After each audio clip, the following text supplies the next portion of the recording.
Бүлэглэн нэмэх хууль ашиглан хаалтанд 77 дээр нэмэх нь 2, тэгээд түүн дээр нэмэх нь 3 гэсэн илэрхийллийг өөрчлөн бич. Илэрхийлэл тус бүрийг хэлбэрчлэн ижил хариутай болохыг батал гэсэн байна. Тэгэхээр энэ бүлэглэн нэмэх хууль гэдг нь их л чамирхсан бас төвөгтэй сонсогдож байгаа ч үнэндээ бол эдгээр 3 тоог өөрөөр бүлэглэж нэгтгэж болно л гэж хэлж байгаа юм. Өөрөөр хэлбэл өөр байрлалд оруулна нэм гэсэн үг. Бодлогонд өгснөөр бол 77 дээр нэмэх нь 2 гэдгийг хаалтан дотор өгөөд тэгээд нэмэх нь 3 гэсэн байгаа.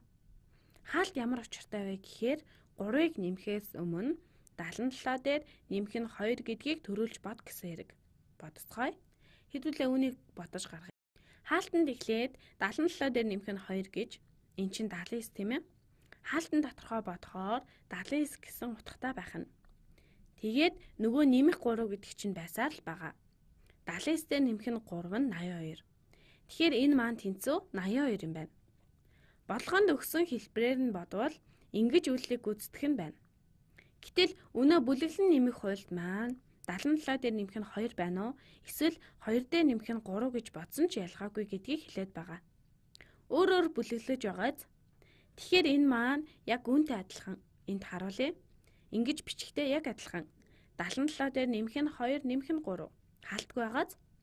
Энэ маань үүнтэй адилхан. Учир нь нэг төвшний үйлдэлийг бид 100 гарт талаас нь эхлээд гүйцэтгэдэг шүү дээ. 77 дээр нэмэх нь 2 нь 79. Тэгээд 3-ыг нэмэхээр 82 хэвээрээ.